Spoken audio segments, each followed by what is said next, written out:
Glory be to God. கிறிஸ்துவுக்குள் மிகவும் பிரியமானவர்களே, உங்கள் அனைவருக்கும் இயேசு கிறிஸ்துவின் இனிய நாமத்தில் என்னுடைய அன்பின் வாழ்த்துக்கள். இந்த நாளிலும் சற்று நேர தியானத்திற்காக ஒரு வேத பகுதி வாசிப்போம். லூக்கா எழுதின சுவிசேஷம் 7ஆம் அதிகாரம் அதனுடைய 16வது வசனம். எல்லாரும் பயமடைந்து மகா தீர்க்கதரிசியானவர் நமக்குள்ளே தோன்றியிருக்கிறார் என்றும் தேவன் தமது ஜனங்களை சந்தித்தார் என்றும் சொல்லி தேவனை மகிமைப்படுத்தினார்கள். Luke chapter 7 verse 16. They were all filled with awe and praised God. A great prophet has appeared among us. They said, God has come to help his people. Amen.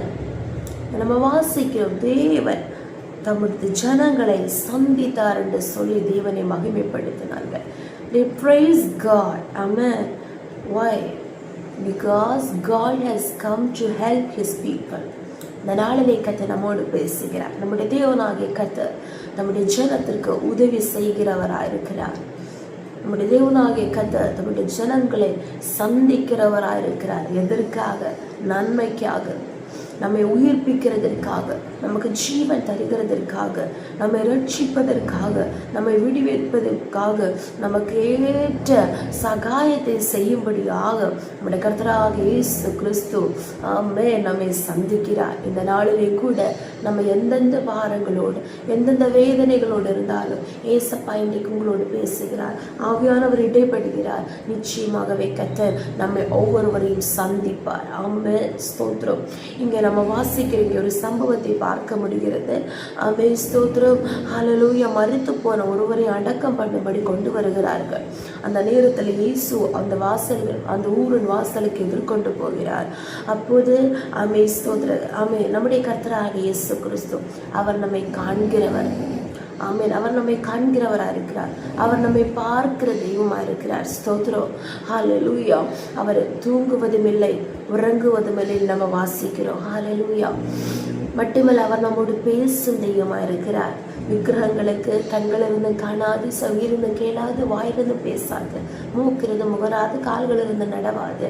ஹல்லேலூயா. ஆனால் நம்முடைய தேவனாகிய கர்த்தர் அவர் ஜீவனுள்ள தேவன். அவர் காண்கிற தேவன், அவர் நம்மை பார்க்கிற தேவன், அவர் நம்மோடு பேசுகிற தேவனாக இருக்கிறார். நம்மை ஆறுதல் படுத்துகிறவராக இருக்கிறார். மூன்றாவதாக நம்முடைய காரியத்தை அவர் தொடுகிறவராக இருக்கிறார். ஆமென். அதற்கேற்ற கிரியைகளை அவர் செய்கிறவராக இருக்கிறார். அவருடைய கரத்தின் கிரியைகள் அற்புதமானவைகள், அதிசயமானவைகள். ஹல்லேலூயா. ஆமென். பெரிய காரியங்களை நமக்காக செய்கிறவராக இருக்கிறார். நம்முடைய விஷயத்தை அவர் தொடுகிறவராக இருக்கிறார். ஸ்தோத்திரம்.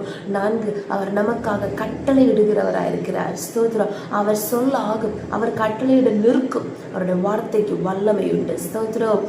ஆமென். 5வது, எழுந்து போனவற்றை நம் கையிலே திரும்ப ஒப்புவிக்கிறவராக இருக்கிறார். அது எழுந்து போற எந்த அசாத்தியமான காரியமானாலும் ஹல்லேலூயா, அவரால் கூடாத காரியம் ஒன்றுமே இல்லை. திரும்ப கர்த்தர் நம்முடைய கரத்தில் ஒப்புவித்து நம்மை கர்த்தர் ஆசீர்வதிப்பார். இங்கே நம்ம பார்க்கும்போது 13, 14, 15 வசனங்கள் இந்த சம்பவங்களை எல்லாம் பார்க்க முடிகிறது. கர்த்தர் அவளை பார்த்து அவள் மேல் மனதுருகி அழாதே என்று சொன்னார். கர்த்தர் பார்த்து மனதுருகினார். ஹல்லேலூயா. அழாதே என்று சொன்னார். இன்றைக்கு கூட கர்த்தர் நம்மை பார்க்கிறார். நம்முடைய நிலைமைகளை கர்த்தர் அறிகிறார். நம்மோடு பேசுகிறார். அழாதே. ஹல்லேலூயா.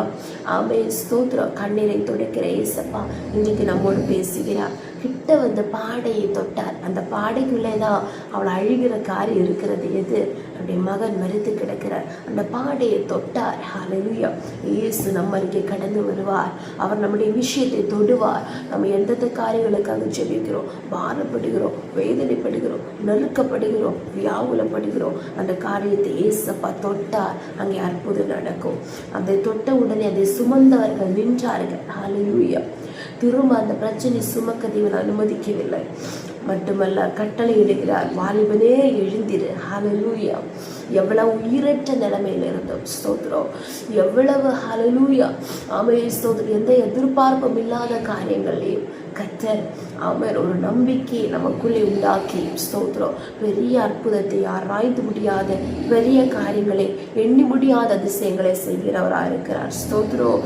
15 வசனத்திலே வாசிக்கிறோம், மருத்துவர் எழுந்து உட்கார்ந்து பேச தொடங்கினார். அவனை அவன் தாயின் இடத்தில் ஒப்புவித்தார்.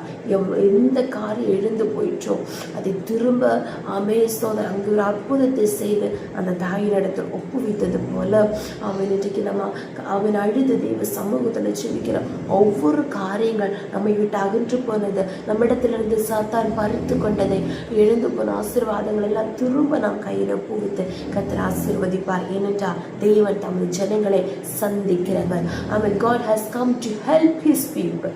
ஆமென். நமக்கு உதவி செய்ய, நமக்கு சகாயம் செய்ய, நம்மை ரட்சிக்க, நம்மை விடுவிக்க ஏசப்பா நம் அருகே இருக்கிறார். அவர் நம் பக்கத்தில் கடந்து வருவார். அவர் நம்மை ஆசீர்வதிப்பார். நான் உங்களை திக்கற்றவர்களாக விடேன், உங்களிடத்தில் வருவேன் என்ற வாக்குத்தத்தம் செய்த கர்த்தர் இன்று நமக்காக ஜீவிக்கிறார். ஜெபிப்போம். ஏசப்பா ஸ்தோத்திரம்.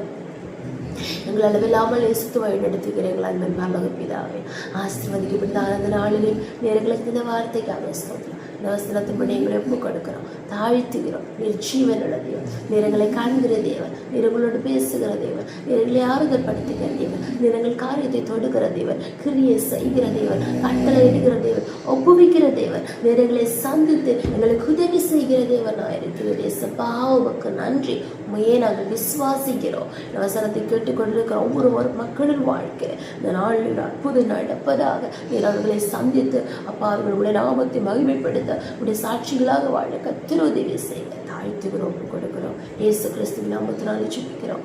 எங்கள் ஜெபத்தை கேளும் நல்ல பிதாவே. ஆமென், ஆமென், ஆமென். May God bless you.